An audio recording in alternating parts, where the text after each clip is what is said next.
Bigger podcast, what's happening? You know the name. That's the biggest podcast in the world to be. All right. So today we have got an amazing. This is like far and beyond. We are more than lucky to have you on, and I'll let you introduce yourself. But just before we get to that part, I'll introduce myself. The cast is going to introduce themselves. You know the name, Big Jerry, right here. What's happening? AKA Mr. Zambia. Mr. Zambia. What's the names outside? Yeah. Winners back again. And it's your boy Drew. What's up? Missed you guys. Talk to us. Talk to us nice. And we have the special. Tell us a little bit about Special guest. special guest, Net. Yeah, Matt Floyd. Yeah. Floyd. Yeah.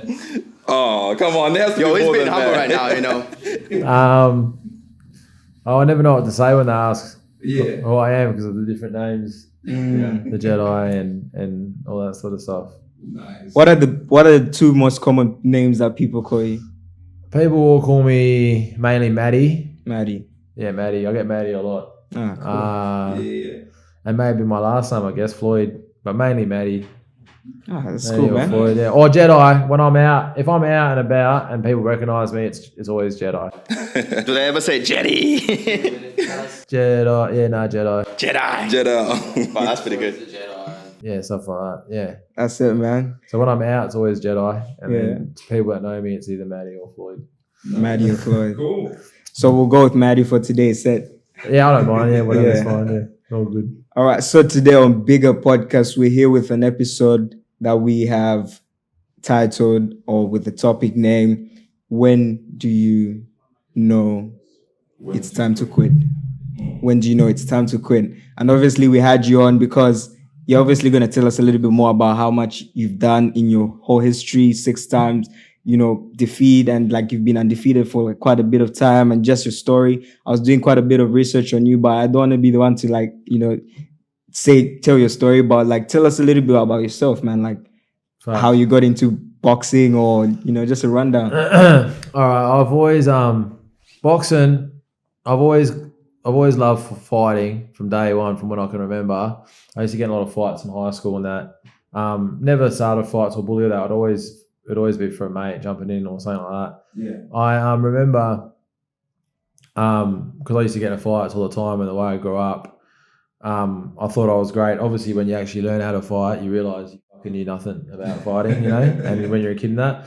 And when I was about 15, my sister was pregnant to this bloke who was like a fighter, like a Muay Thai fighter, and he was threatening her because she was keeping the baby, and he was threatening to like do all sorts of shit to her, and I so I was like ready to fight this guy, when I was 15, and my sister's mates who are all older, because I think she's like 10 or 15 years older than me or something, they were training at a gym, a couple of them, and they're like, look, Maddie, we know you got heart, because they knew me and you like fighting, but this guy's a proper fighter, you're gonna have to train, So they took me down to Habby Heskey's gym in Mac 1 Scarborough Beach Road, because they were all like wrestling there. And that's where it all started, where I started the training. And because of my ADD, and I think a lot of fighters, like say with Mike Tyson, for example, I think he trained because he had to. I think with fighters, it's really hard to train them, like me, when you're younger, because the way our minds are, it's very hard to tell us what to do on that. Because we're like, no, we can do it better, or we think we know best, whatever, as a fighter,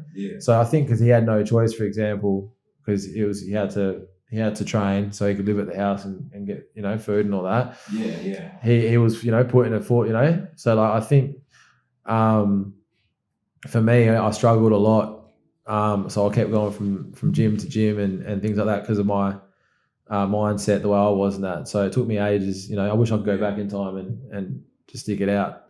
But yeah, it was very difficult just because of the way my head is. But I loved it from day one, and I always wanted to, do it. So I think that's for the fact that. So would you say part of your fighting was because you had to, or because you actually loved it towards the start?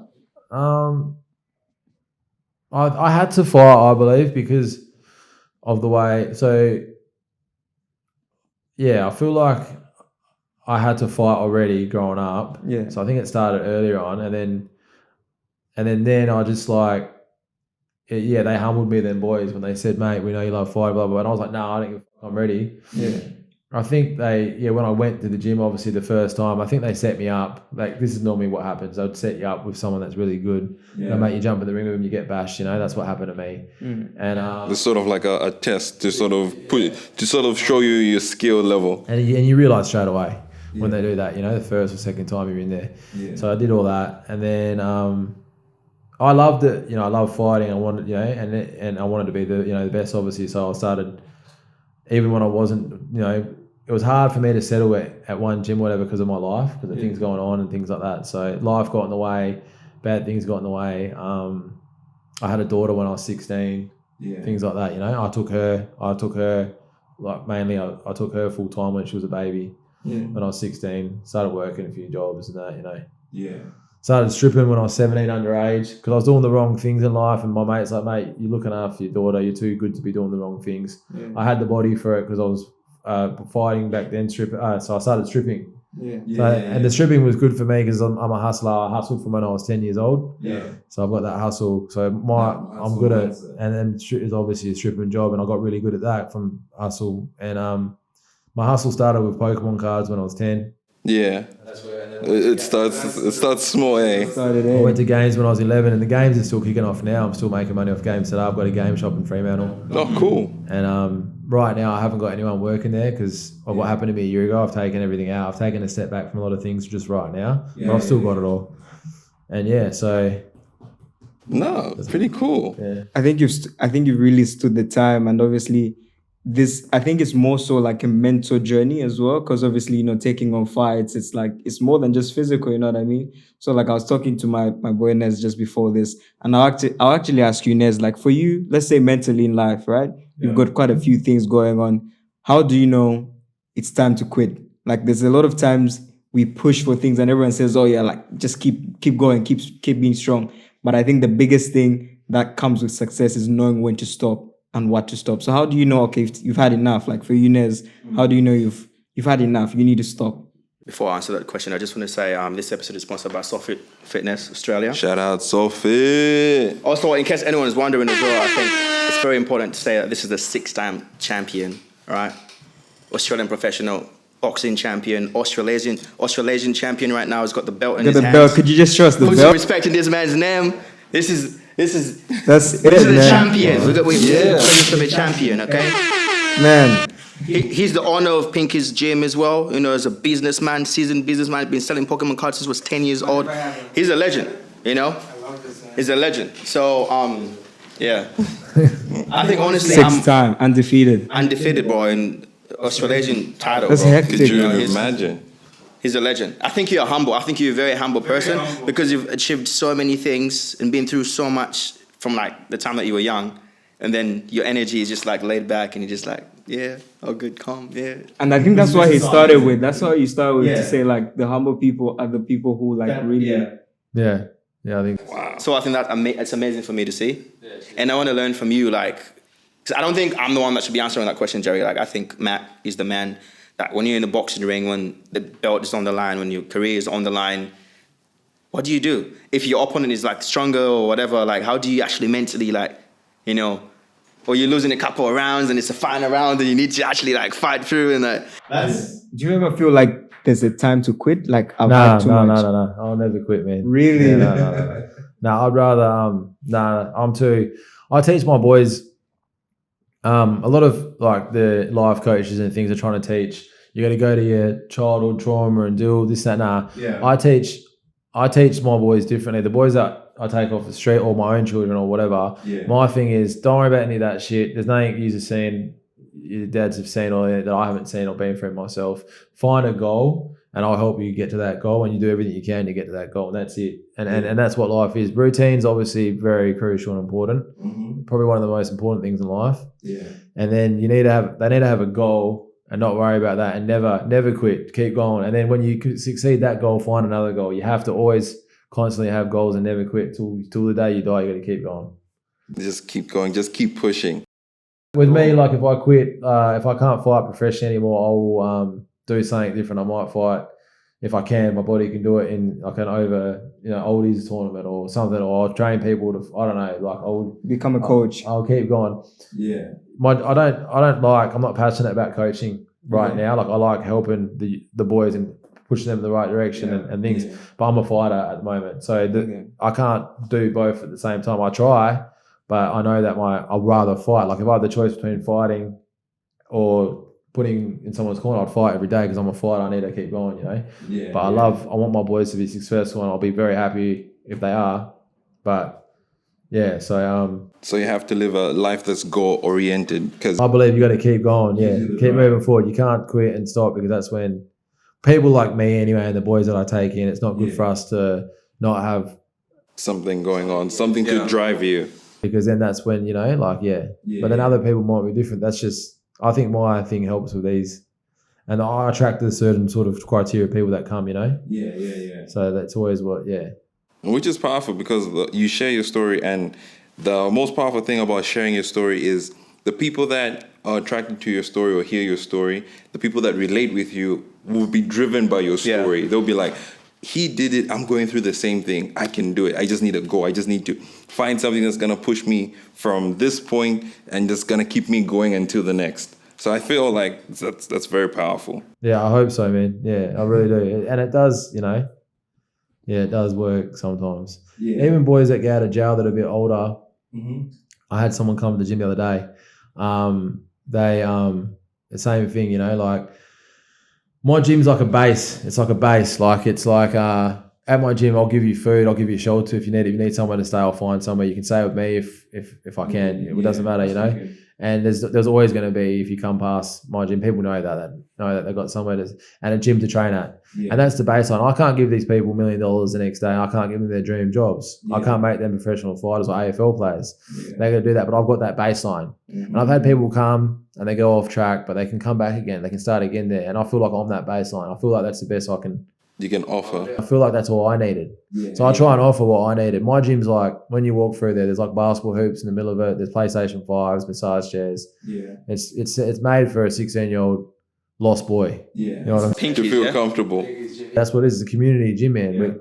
We don't have man. We've got like everyone there. We've got people that have come out of prison, to mothers and their children, to AFL players, to professional fighters. It's diverse. Yeah, it's And like I'm all sorts of obviously walks. very protective over the place too. It's not like I let any randoms come there. Like Yeah. we'll take anyone in that is doing the right things, you know. So we're coming into Pinkys then, yeah? My thing is like it's like people don't like realize, like I do it a lot, but I obviously people like lose their jobs. And they say, hey man, I need to freeze my membership. And I go, don't be silly, bro. Keep training. When you work to start playing again, it's all good. No gym, you know. We don't lock people in. Nothing. I only expect people that are working that can to pay, because it contributes to the gym to keep moving it forward. We're not you know, that place was never built to make millions of dollars, man. That place was built to help people. Build character, hey. Bro, sometimes I lose, you know, heaps of money there. I've lost heaps of money there. Yeah. But it was only, I did it for fun, for a hobby, and so like, people don't realize what's happening, but it's all good. It's all part of the journey. It's all part of your story. Yeah. So I'll just have a really wild question for you. It's not too wild anyway, but if you had the chance to meet yourself, let's say 15 years ago, what would you tell yourself? Man. It's funny because you hear people ask people this question. I've never been asked this before. Yeah. I wish I had thought about this question. I never thought, what if someone asked me this one day? Yeah. There you go. How old am I? All right. So when I was, what did I tell him? There's a lot of things I'll tell him. Okay, let's make it You give him a whole book. Be a long day. a little bit more approachable. So if you could tell yourself 3 things, of which one is advice, one is what you tell yourself advice, something to keep doing, and something to stop doing. Just keep fighting. Just keep fighting and don't give up. Trust me, it's going to be fine. Okay, keep fighting. It's going to be fine. Trust me, it's going to be Trust me, fine it's as long gonna as be you fine. keep fighting and don't give up. And now a different question. This is just me just throwing questions at you. So you 15 years from now, what do you think you 15 years from now would say to yourself right now? Probably the same thing. Same thing? Right now, yeah. Consistency. Yeah. Right now, I love probably need to be consistency. told that right now more than ever. Yeah. I've got a question for you. What What's more important, someone's like physical strength or their mental strength? Mental. Mental? Yeah, straight up. Yeah. Really? Yeah, physical's great, man. I know physically, I believe I'll beat anyone. Yeah, But yeah. It's my mental that's my biggest problem. Like I don't fight ever how I should. Yeah, How I train or how I spar. I'm getting like my last fight. My earlier fights, it was like I've been the ones before. I was knocking him out pretty early, and people were saying he's unorthodox. He just walks forward. He can just he's fighting easier people. Yeah. I just fight whoever the fuck they give me in front. So the last guy was a real tough dude, and I was like, all right, I'm gonna outbox him. That was on the Gold Coast, right, in Burleigh? Yeah. So I outboxed him and that was the man. I believe I overcame a lot of mental demons on this last fight. Yeah. And I outboxed every round, I believe. Not taking anything away. He was great, man. He was strong. He was a warrior, the bloke. He was tough, the guy I fought. It was Mario or something, right? His name was Mario, was it? No, yeah. Warrior. He's a proper Yeah. warrior that trains and he's Yeah. and he can take a lot of hits and he can hit fucking hard. Yeah. And I didn't get hit much, maybe a couple. I ate his hits too. I've got New Zealand in me as well. Yeah. I've got touch wood. I think I've got, is that wood? One of them heads. Yeah. I've got one of them heads that can get hit and then I can walk through them. I have never been touch wood again, dropped to the floor, or anything like that. So hopefully that's I get that. But definitely mental, because I believe physically I'm stronger and fitter and all this. I think I'm fine. It's the mental thing that's my problem. And I think I overcame a lot of mental issues on that last fight. Yeah. Or you'd have to psych yourself out. You have to be like, I use all my energy before the fight, but by the first round, I feel like I'm always going to be one of the fittest boxers because the way I train outside of boxing as well. Yeah.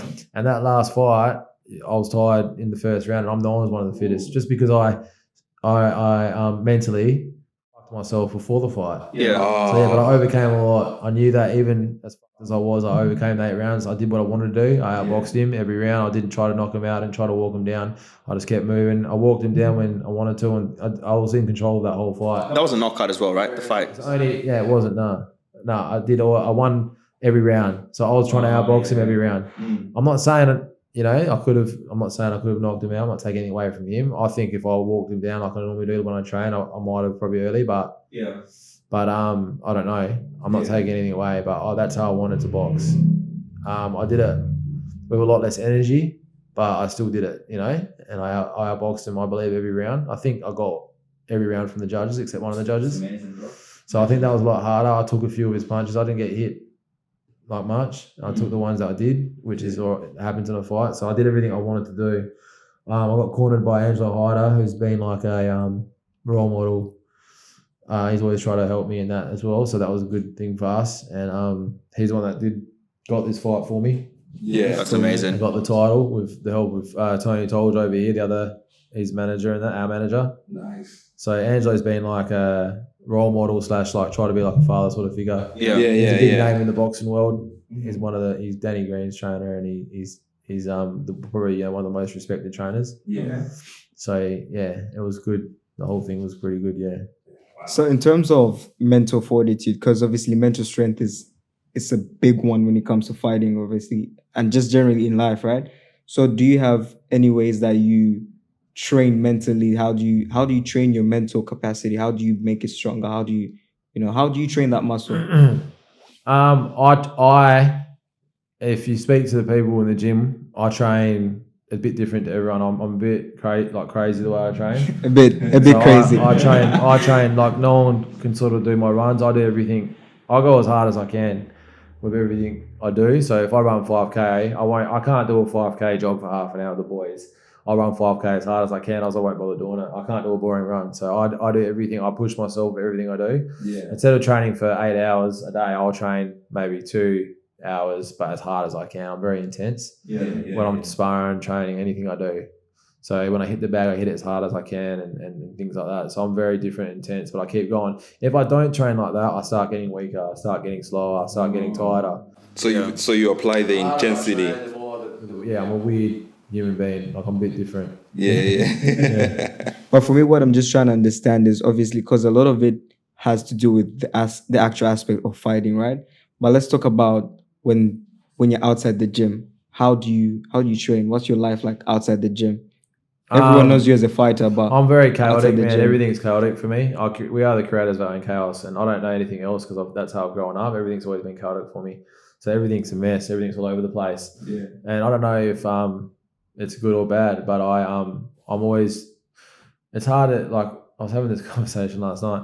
I'm always trying to do a lot for everyone, and so in the morning, if I get 10 phone calls, I'll say yes to everything, and then by 2 in the morning, I'll try and finish all 10 things for everyone. Yeah. So it's just how I am. I don't know anything else. So my life is pretty chaotic, but I try and be selfless as much as I can. Yeah. Selfless is a habit in itself that you've got to keep doing. True. Yeah, that's true.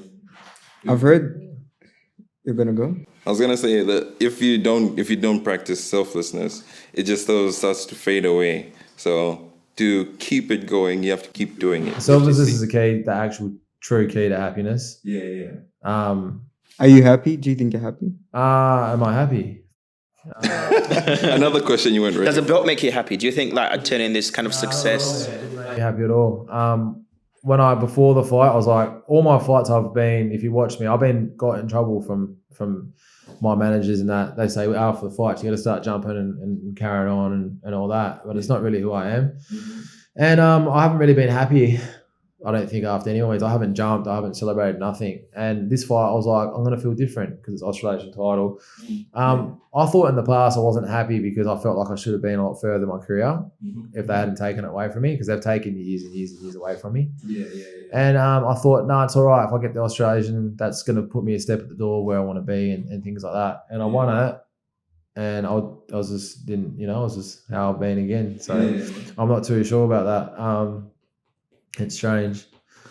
But yeah, I think a lot of people say you don't need to do it for other people, do it for yourself. But the problem is I am doing it for myself, but also I have a lot to prove to everyone. And people don't understand, if they knew me and knew what I've been through, where I've come from, they don't understand what I mean by that. A lot of people, if I say I need to do this to prove to everyone, people will be like proper mentors or proper people will be like, you don't have anything to prove to anyone but yourself. I know that, I understand that, but no, I do have a lot to prove to people. If they know what I've been through and what people try to do, where I've come from. In boxing, in anything, everyone gets their haters and their love and their things. Normally people grow up in a sporting family and they've got half and half, maybe half support, half hate, maybe whatever. Where I came from, the way I grew up, different homes, then to criminal, then to fucking being who I was. It's a lot of fucking jealousy, a lot of hate.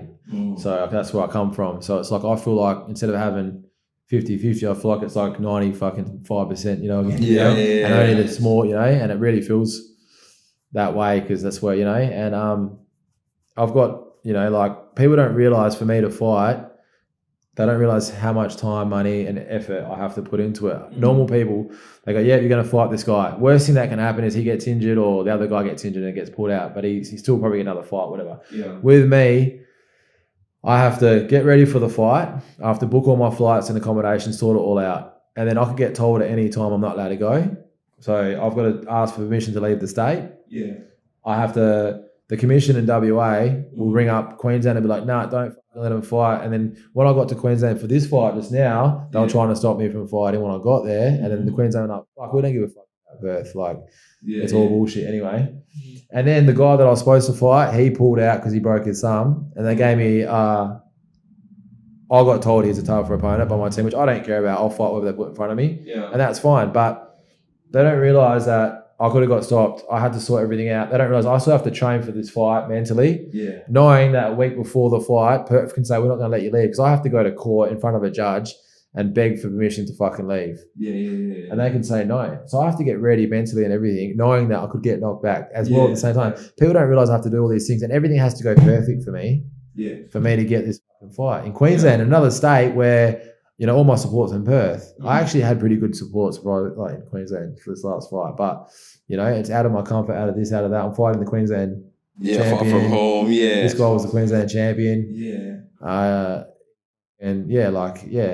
Anyway, people don't realise I've got to fight. There's not just they watch the fight and they think that's just his fight. That's just it, but there's so many before the actual there's fight. A lot more there's a lot of hate as well, and But yeah, anyway. I was gonna say you're fighting in the ring and outside the ring as well. Yeah, the outside's the problems. Inside the ring is over in 20 minutes, half an hour.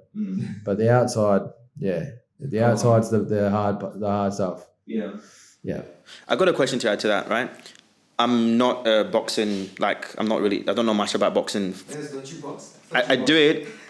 My granddad was a referee, right? And I would watch him like ref and whatever when I was a kid, but I've never actually gotten into it like intentionally. Yeah.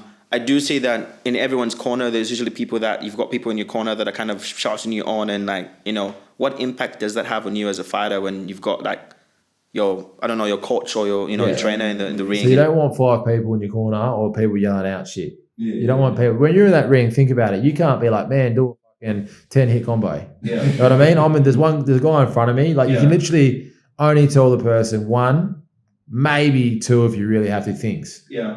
You know, like use the jab more, whatever. Like you can't tell someone fuck. And if you got 10 people yelling at you 10 different things, you're fucked. Yeah. Right? So you need one person in your corner that knows, which I had for this fight. It's the first time I had Angelo, I think, and he was just telling me, one thing at a time, mate, use the jab more, go left for the body a little bit more, whatever he was saying. Yeah. Slip it, throw that right a bit harder, whatever, one thing at a time each round. You can't tell. Yeah. Does it help though, having someone in the Someone with knowledge, absolutely, man. Yeah, True, absolutely. True. I had one person tell me to move around a bit more, which was good that I did because I told him before the fight I wanted to get the rounds out. Yeah. So he was like coaching me through what I wanted to do. And then I had Hyder, who's just a boxing genius, who can just see any fight and tell you what to do. It doesn't matter who you are. Even if it wasn't me, even if he doesn't know you, he can watch it and tell you what to do, and he'll know. He can watch any fight on TV because he's just a obvious genius. He's been around. He's a technician. So you got someone that's definitely helpful. Just telling you one thing, which is what I did. So yeah. The reason why I'm asking is because I think boxing can kind of be like life, where you're fighting your own battles and you're fighting, and then everyone around you has got like things to say, but you don't really hear anything. I just listened to everyone was yelling and screaming, and you might hear one thing here and there, but you don't really hear anything. Like I didn't even know the crowd was on my side till after the fight, because his corner, the guy I was fighting, they were all right there in the corner, so all I could hear was them. Every time he'd get a hit, I'd hear him go, oh, and I'd be like, fuck man, he's got heaps of people. But after the fight, I found out I had fucking heaps of people on I didn't even know. Yeah. So mentally you zoned in there, you're like, nothing else matters, the I could only hear what's whatever. real close to me. So I was very zoned in. So I thought, because I could only hear his family that were right, and they were right by the ring.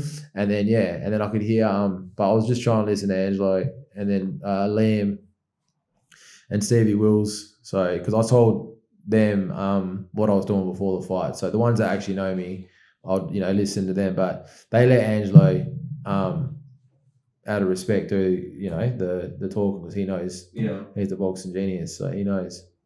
So yeah, that's amazing. I'm just gonna say, bro, like, mind if I shake your hand? I think like you really sustained through a lot, man, and you're like, a legend, bro. Obviously, like you just being able to stand through the mental aspect before the scenes, and then also on set, and then post that. It's like, I think it's quite a bit, and obviously everyone has got challenges, different problems.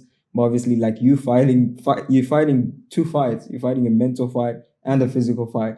So you were talking about, I asked you a question and I think we kind of curved it, but I'm just going to go back there. So for you, this is not in line with the podcast topic right now, but what does happiness look like to you when, you've got everything? Because you told me like the belt doesn't do anything.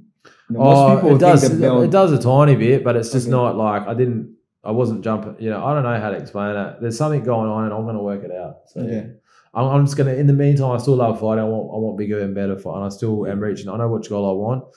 Maybe it's because I'm not there yet. I don't know. We'll work it out as I go. But yeah. But like, it's that goal. Or maybe I'm just that person, man, that doesn't want to jump around when he wins a fight. I don't know, And I can't, maybe when I win that fight, the one that I feel, maybe I'll jump there. I'm not sure. I'm a bit hard to be fake, and jump around when you don't want to jump around. I don't know. Yeah. You just have to be real. I get embarrassed, I can't do shit I want to do. So No, that's good, because in that moment you're being real with yourself. You're being honest. You're being open. So that's good. It's good. So what's next for Jedi? Who's the next? I don't know yet, man. Can I challenge the title? Can I get knocked out in the first round? You can, bro, because I'm getting challenged by all sorts of people. Oh, really? I got challenged by some bloke in Indonesia who wants me to go to Indonesia, and I'm like, and then other places, and it's funny because you get challenged by people, and they act as if like, oh, they challenge you, and if you don't fight, you fucking, they go, oh man, I challenged Matt Floyd, It's not even the way, man. Like there's this one bloke who literally just did it the other day. He made his own fucking poster and everything, and he challenged me a couple of years ago, and back then I hadn't been challenged before. And I remember when he challenged me, I rang my manager, Tony Told, I was like, man, I want to fight this cunt, because he's rang me up personally and told me he wants to fight me, so I want to fight him. Because the old me who I was 10 years ago, cunts talk shit or whatever. I've got to deal with it now, being a boxer, but back in the old day, we'll just grab the or whatever, you know what I mean? I couldn't handle it, ego and whatever, like, how dare this cunt talk shit, And so I was like, no, I want to fight this guy to Tony, I'm fighting him. And Tony got a bit upset, my manager, because we had Filippo Masso fighting. I was like, no, I don't care, he's challenged me, I want to do this. I didn't even know this guy, like, I've known of him, seen him a couple of times. He brings me up every few months, reckons I've talked shit, this, that, like, just gay shit, I don't give a fuck about, you know what I mean? Like, I just don't even, it's just cooked, bro. These cunts get cooked, I think, at 2 a.m. and bring me. Let's ring Matt. I remember once I was getting a tattoo, man, and he's like, bro, you sound like you've been busted up. And I'm like, I'm not even kidding you, man. I'm getting a tattoo, and I'm like, bro, and I had my mates there, and they're like, what the f*** is this cunt doing? And they're like, my mate's like, bro, do you want us to grab this cunt? I'm like, man, don't worry about it. And I'm like, FaceTimed him, and I'm getting a tattoo, and he's like, oh, I'm like, bro, you sound real disappointed that I'm just getting a tattoo. Man. Like, I don't ring you up, bro, just to see if you just got busted up. You know what I mean? It's fucking weird, man. Oh god. And then anyway, a couple of years ago, he said he's gonna and I said, yeah, no problem. And then he goes, nah, I'm not gonna be ready in 7 weeks. I was like, what the f*** did you ring me for then?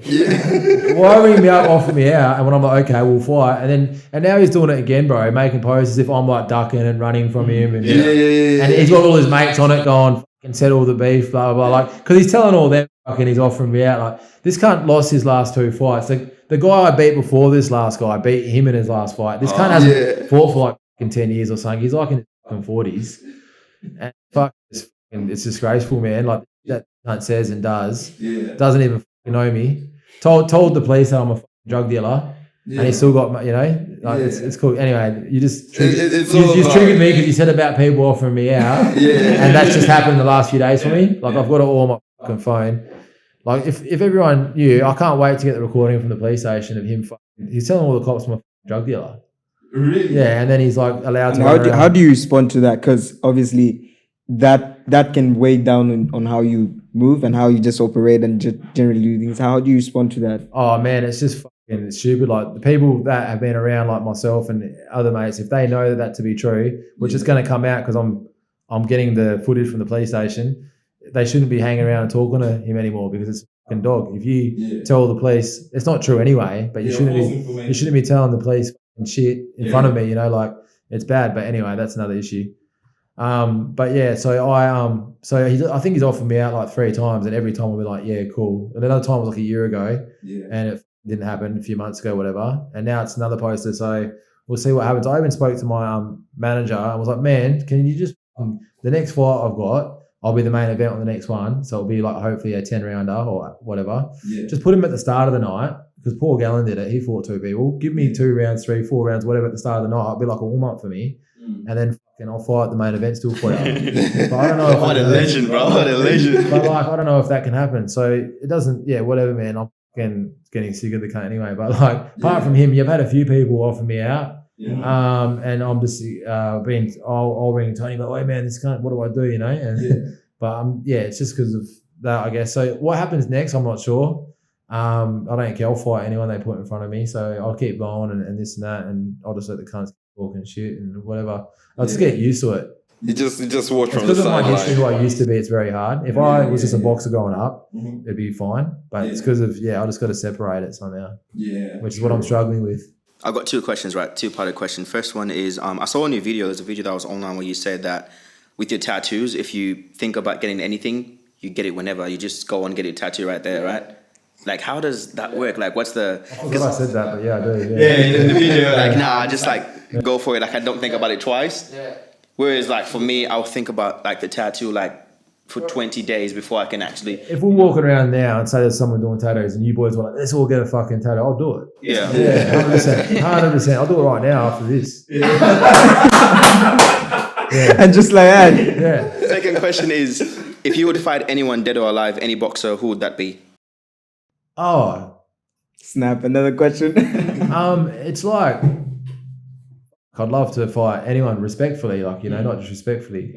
Fucking hell, man. Muhammad Ali? I don't know. I never. I met a boxer.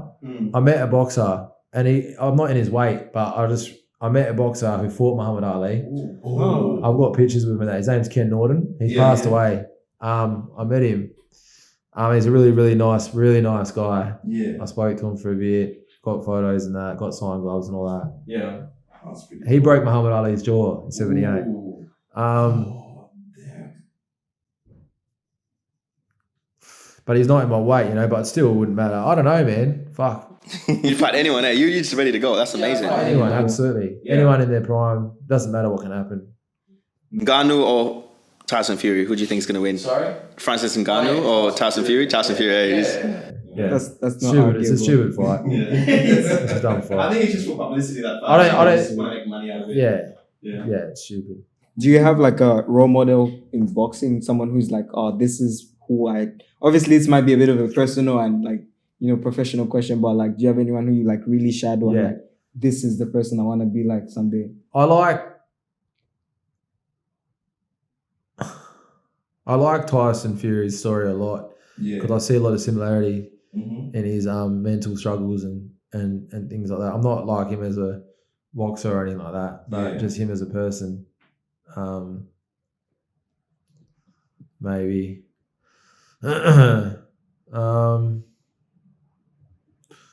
Yeah, I don't really follow too much Too much, hey? boxing, man. Yeah. I don't really watch too much either. Do you ever watch your own fights? Never watched any fights except for the last one. And the reason is because I know I box differently to how I train and how I spar. And I really wanted to watch me box differently because I don't spar like that all the time. I only do that every now and then. Mm-hmm. And I just wanted to see what it looked like because it was a bit different and weird. So I watched that last fight just trying to suss out what I did. Yeah. Because I've never done that. I never wanted. The fight I had before, Mm-hmm. I fought a tough guy and I hadn't fought in a couple of years because they fucked me over again for a couple of years. Yeah. So the guy I fought a tough dude on purpose because I need to get the ring dust off, they call it. I want to get the rounds out. And I knocked him out real early. I didn't knock him out on purpose. And it happened real early and I was really shaken up about it because I wanted to get rounds out and I was really worried that I wouldn't be able to perform mentally because I hadn't had the rounds because of the whole aura of not fighting for so long. Yeah. So I really wanted to get the rounds out this last fight. It was very psychological to me. Mm. So yeah, that's what I did. So I watched it for psychological reasons, I think. Yeah, just so you could. I've never watched any of my other fights. Oh, true. Yeah. True. I never watched the guys I'm fighting. Yeah. This is probably the only guy I watched how he fought and everything. It was very mental, this one. I needed to overcome a lot of demons and I feel like I have a bit. I feel like, after another fight of the same sort of thing, Yeah. I'll be fine. Giving that unorthodox approach to the I'm fight. unorthodox. I'm the most unorthodox, which is great. Yeah. I'm not trying to become a perfect boxer because I'm an unorthodox. I'm trying to perfect my Your own style. awkwardness. Yeah. And I know I'm fitter and stronger than everyone at my weight. I believe I will be anyway. Oh. I believe I will work harder as well and Yeah. things like that. It's just it's definitely a mental thing.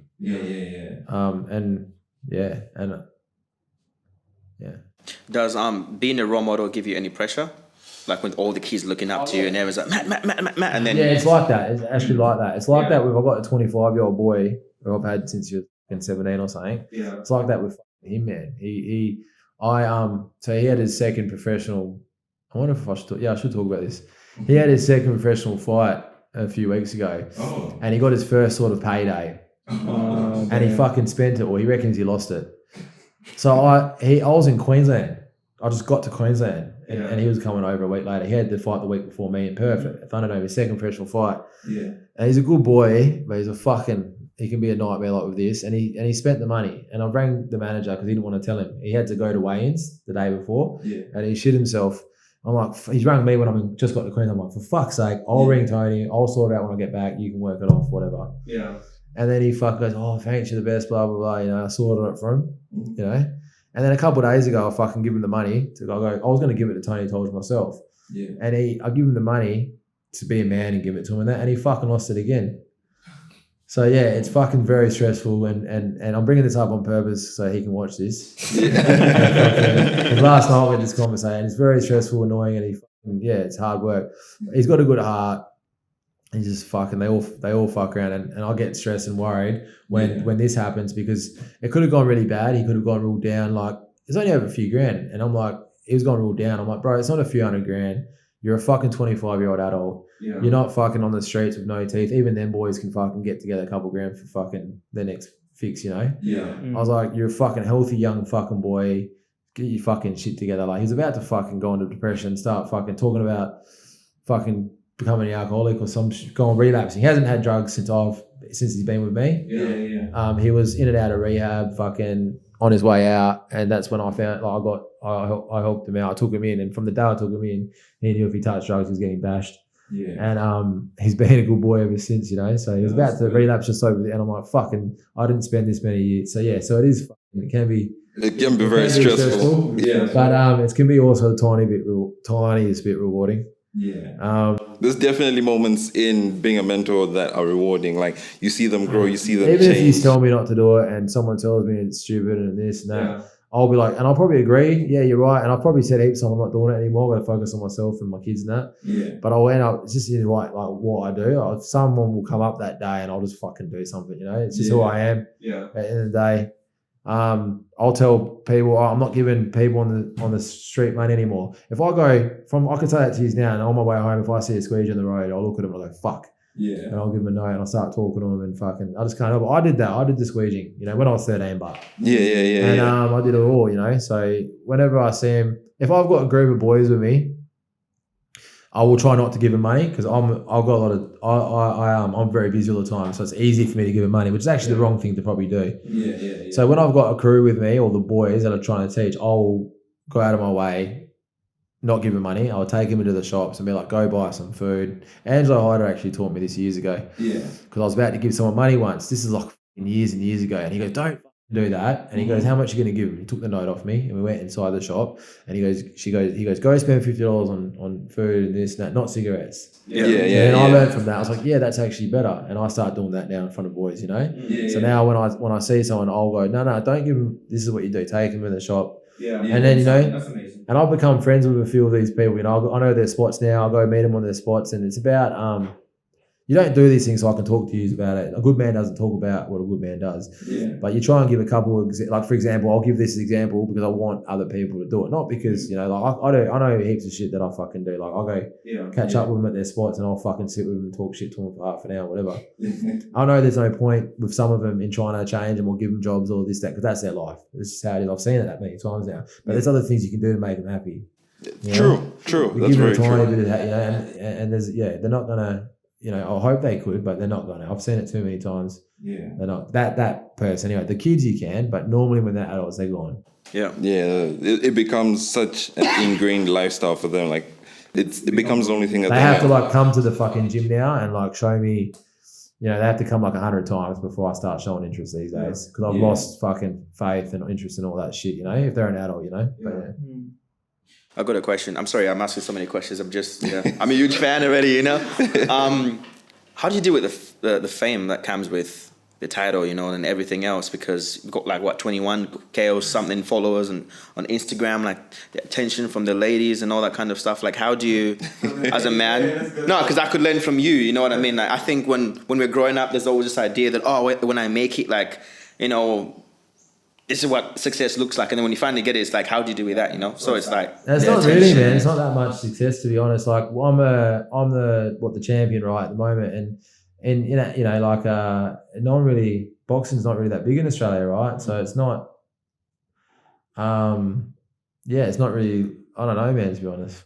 Yeah. But generally, like, because the thing is, what I've noticed about life is there's always better. There's always chasing better. You know what I mean? So for you, this could just be like one of those things, but there's someone out there someone else who looks at you and is like, damn, like if I could get to that, like my life is set.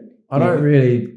I'll be honest. Like I said at the start, I don't really believe in social media and all this. I've only done this for my reasons in the last year.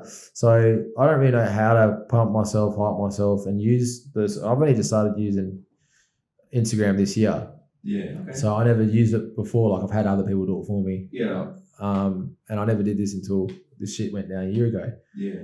And so I don't really know how to. I don't really use it for them reasons. You don't need it, eh? It's like, I don't need Instagram. No, I don't do it for them reasons or anything. I don't know how to promote myself. I don't know how to do videos. I don't know what. And that shows authenticity, yeah, because you don't put in any work. It just speaks for itself, you know. Yeah, and I don't really know about the whole follower thing. I mean, I don't read the random messages. I only read like the people I know, and most time, you know. So it's not like I don't really look at it.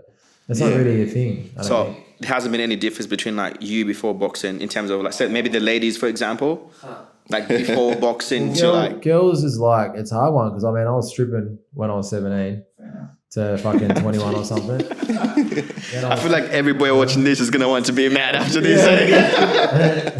No, it's not like that. I think that it's funny. The last podcast we had the same sort of conversation. I think that it's the opposite. Like I think when it's like that, you don't really care about it. Like I don't care about that stuff. Yeah. People will say otherwise, but they people that don't know me, I don't give a fuck about that stuff. I think the more it's available, the less you care. Yeah. Maybe I don't know, or maybe it's just who I am. I don't really know. But yeah, it's like we were talking about this the last podcast, the last dude. I was like, normally the mates you got to worry about, the people you got to worry about around you, are the people that don't get. Like Andrew Tate said, and he won't have a mate around him that doesn't get heaps of pussy, for example. Yeah. Because you can't trust a man that in your group that because they could turn or betray you or whatever over a woman. Yeah. Or say you do have a missus, she might try and find out shit about you. She might just touch his hand and be like, "What did Maddie do?" And then he'll be like, because and I think that's the thing. So I think that I don't know how to talk about this. It's too hard, but it's I don't know the difference. There is no difference between then and now.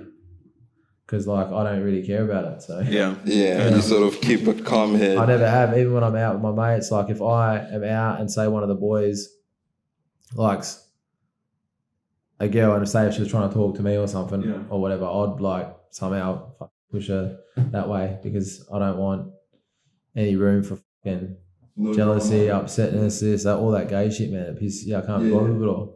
And so it always happens with your own circle, and it'll be your mate that's like, it'll literally be your mate who's like acts like he's all good with it and this and that, and so I've just seen so many men. I had a best mate actually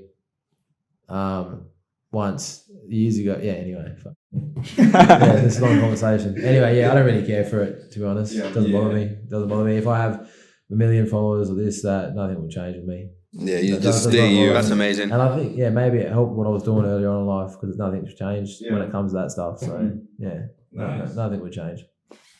So just as we wind down, I'll just close down with two questions. So if that doesn't matter, what matters to you? And then? What matters to me, number one, is absolutely my children. Yeah. Number one. What matters to me is I think I'm trying to become the best person for myself for when I die because I feel like that's all we've got. That's like a stoic thing, like stoicism. Like what I was, so I believe I had like a few, when I won the WA title, same thing. I thought I'd be on top, but I was real depressed. Would I use that word? The next day I had a life coach back then, and I'm someone that can't use drugs. I just know my mind. I tried drugs when I was 15, 16. It didn't work. It wasn't good for me. And he was like always trying to get like life coaches. They smoke marijuana and do magic mushrooms and all that stuff. And I was against it. I was like, I did a lot of good stuff with him, like meditation and stuff. But he was like pushing, not that I was my own man. I did it, but he kept pushing marijuana. I was like real loyal about it for months and months. And when I won the state title, I was like, fuck it, I'll fucking try a tiny bit, you know, because he kept pushing it, and I did, and it was the worst thing I ever did. I went real dark. Yeah. And it was like the next day, and I went real dark, and for a few days, I was like, I went from being this positive, influential person, taking kids off the street, don't fucking care about your past, find a goal, I don't care about, to this person that fucking was depressed and fucking, you know, I couldn't let anyone see me like this. I was like, couldn't leave the house. It was that fucking bad. I went as well. I was going to go to a mental hospital. You know, I was this influential role model, and then I went like that, like overnight. Just like that. So what saved me was selflessness. I took my kids to Adventure World. I had some Valium that night to calm down. Yeah. Didn't go to hospital next day. I took my kids to Adventure World instead, and I just watched everything through their eyes that whole day, and started realizing that life's about selfless. I was living through their eyes, and it made me like snap out of the dark thoughts. And then I started thinking, I want to be like world champion. I want to do this, want to do that, all for them. Yeah. So there was like heaps of other thoughts that came with it. This is a couple of years ago, but what snapped me out of it was selflessness. And I do truly believe that selflessness is the key to happiness. And when I do, my number one thing is obviously the children. Then after that, if you talk for myself, it's obviously I want to try and be a good man, but an actual good man, not someone that just talks about it. This and that. I try and I want to do that because I know when I die, that's all we're going to have. Yeah. Hopefully there's more. I believe in the God theory more than the other theories. I hope there's a God. I hope there's more for my children. I was going to ask about that, But if there's not, I think the second best thing we're going to have is being a good man. If there is, and if you're a good man, then you're going to make whatever the promise is, whatever you believe in, whether it's heaven or the new world or whatever, you'll make it if you're actually a good man. So it's win-win. So that's the best you can do. And if you are a good man when you die, and that isn't all real, then what more? You know what I mean? Yeah. And then your selflessness will hopefully pass on to the next ones. And so that's that's my view right now. You know. Powerful. Yeah. Solid legend. I think that's amazing, and definitely, I think you're a good dad. I'll choose to believe that, and definitely your kids would be proud of how you raised them. So for your kids watching that, I hope one day they watch this, but don't tell them to watch this, but let them just find it somehow. Like, you know, what do you have to say to your kids that are watching, like just raw and My children or the boys I take off the street? your children? My Your children. oh, your own my children, man. What do you want to say to them right now on the camera? My children. Yeah. There's not enough I could say. I don't say enough to them. I always tell them right now. I love them. You know, I love Talk them. to them. Talk to Oh, talk to man, them, not I us. can't- I can't do this. No, let's Yeah. let's imagine the camera's off. So you're talking Yeah. to your kids right now. What are you telling them? Man, this is hard, man. I love. Yeah, they know I love them, and I don't know, I love them, and even on the problem is my core belief is because I grew up the way I had to, like with money to survive, and I was trying to look. My thing was I wanted to build money to make my mum, so I could live with my mum and be, that. So now my core belief is still I have to provide, I have to hustle, I have to look after everyone. Yeah. So I know the main thing they want from me is time, but the problem is I'm always hustling because of my core belief. So I need to snap out of that. And even though I'm always busy, when I am with them, they know that I love them from the time, like from what I am when I am with them, And I try and see them all the time. I see them, I'd be with them all the time, but because of my core belief, it's for that. So hopefully I think they know anyway. Like whenever I'm with them, they know. They know. And those are quality moments that you cherish. Yeah, and I see him. I see him almost every day, and this hopefully. Yeah, I don't know. So would you say it's safe to say pretty much me speaking through you is you telling your kids that you love them so much and you do everything that you do for them and to be able to be the best dad and person that you can be for them? Yeah, I do. Would you tell them that? Yeah, I think I do in my own way, yeah. So I've been told love looks different from everyone. Yeah, and the fact that you show it is obviously as men, that's one thing we talk about in our podcast is like, men have received love in different ways and we've been taught love different ways. So obviously when it comes to conversations about love, we're like, be tough and everything.